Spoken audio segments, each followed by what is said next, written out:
All right. So today we're diving into something pretty powerful, I think, burnout recovery. Hmm. But there's a twist. Okay.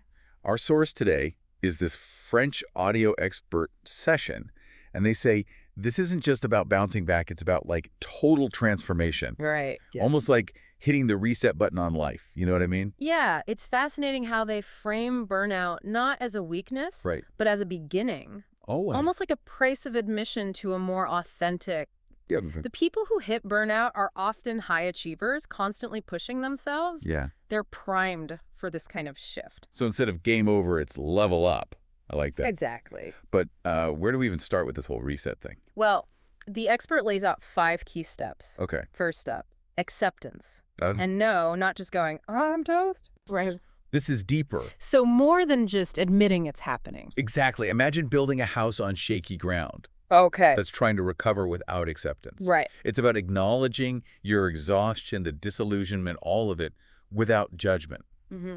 That's your solid foundation. Okay, so once you're not, like, fighting the burnout itself, Right. what's step 2? Understanding your burnout origin story. Yeah. See, it's rarely just the workload. Right. This step is about uncovering those deeper psychological patterns that got you here.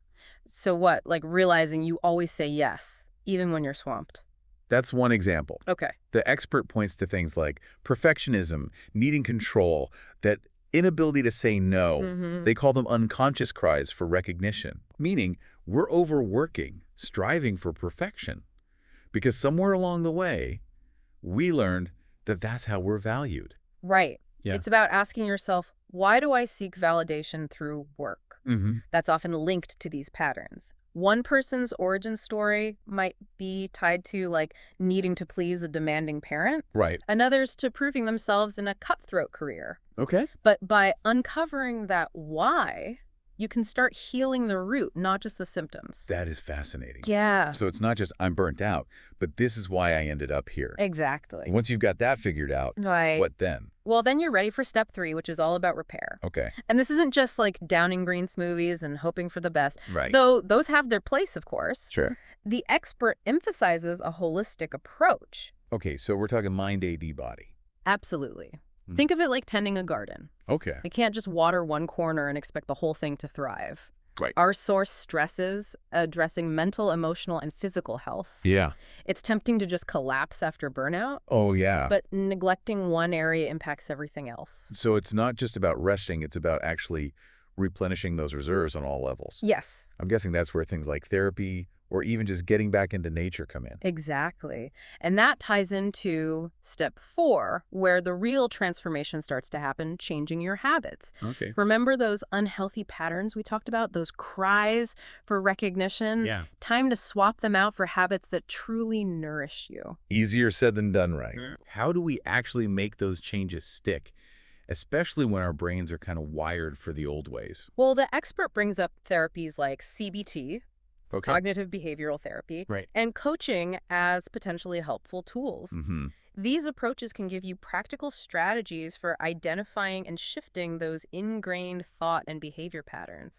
It's like having a guide to help you navigate this new terrain. It's like learning to spot the thought patterns that lead you down the burnout path Exactly. and choosing a different route instead. Right. But isn't CBT more about dealing with like negative thoughts? Mm-hmm. How does that apply to burnout specifically? That's a great question. While CBT is known for helping manage things like anxiety and depression, Right. it's also incredibly useful for burnout. See, burnout often stems from negative thought patterns about work, productivity, and even self-worth. Yeah. CBT can equip you with techniques to challenge and reframe these thoughts. Ah. So instead of, I have to do everything perfectly, Right. you might learn to say, I'm doing my best and that's enough. Okay. It's about breaking free from those all-or-nothing thinking traps that contribute to burnout. So with CBT, you're basically retraining your brain to think about work and achievement in a healthier way. Precisely. And as you start shifting those thought patterns, Yeah. you naturally start making healthier choices. Okay. That's where the habit change really takes root. Right. And speaking of roots, Okay. this is where that synaptic pruning effect comes into play. Oh, yeah, the brain science stuff. So our brains basically create shortcuts for the things we do most often. Exactly. Okay. The more we repeat a behavior, the stronger that neural pathway becomes, kind of like walking the same path in the woods until it becomes a clear trail. Right. And while this explains why breaking bad habits can feel so tough, Yeah. it also holds the key to making good habits stick. So the more we consistently practice those healthier habits, like setting boundaries, prioritizing self-care, challenging negative thoughts, Yes. the more automatic they become. Absolutely. You're literally rewiring your brain. Wow. Those new, healthier behaviors become your brain's default setting. Okay. It's go-to pathways. It's like upgrading your operating system for a smoother, more resilient you. Okay. I am loving this whole brain rewiring concept. So we've accepted the burnout, dug into the why, focused on repair, started shifting those habits. What's the final step in this transformation? Step 5, according to the expert, is all about consolidating those changes, Okay. making them last. Okay. They emphasize that consistency is key. Right. This isn't a quick fix. Right. It's about integrating these new ways of thinking and being into your everyday life. It's like they say, motivation gets you started, but habit keeps you going. Exactly. But life throws curveballs. It does. What about those times when you slip back into old patterns? How do you stay the course? The expert actually addresses that. Oh, good. They emphasize self-compassion. Okay. Remember, setbacks are a normal part of any change process. Right. It's not about being perfect, it's about progress. So if you find yourself slipping back into old habits, don't beat yourself up. Right. Acknowledge it. Understand what triggered it, and recommit to your chosen path. Okay. It's about building that resilience muscle, learning to bounce back stronger each time. That's so important. Yeah. We're not aiming for perfection, Right. but for a healthier, more sustainable way of living and working. Exactly. This whole 5 steps to transformation framework is incredibly powerful. Yeah. But before we move on, I want to loop back to something you mentioned earlier. Okay. The self-assessment from this audio expert session. You know, the where are you on the burnout journey test. Ah, yes. That's a great way to make this even more practical for our listener. It's a great way to make this more personal. Right. Instead of just talking about the steps, let's actually see how they might apply to our listeners' life right now. Exactly. So, want to walk us through those questions? Absolutely. The first question is all about gauging the impact. Okay. It asks, on a scale of 0 to 10, how negatively is burnout impacting your life right now? 0 being not at all, and 10 being my life is a dumpster fire level bad. Exactly. It's about honestly assessing the severity of your burnout. Okay, so you've rated your burnout's impact. Right. What's the next question? The second question taps into your motivation. Okay. It asks, how important is it for you to feel better, again, on a scale of 0 to 10? Because even if burnout is hitting hard, if someone's not ready to make a change, Right. well, that's a whole other hurdle. It's about readiness. Right. And that leads perfectly into the final question. How much of a priority is it for you to see things improve in your life, also on a scale of 0 to 10?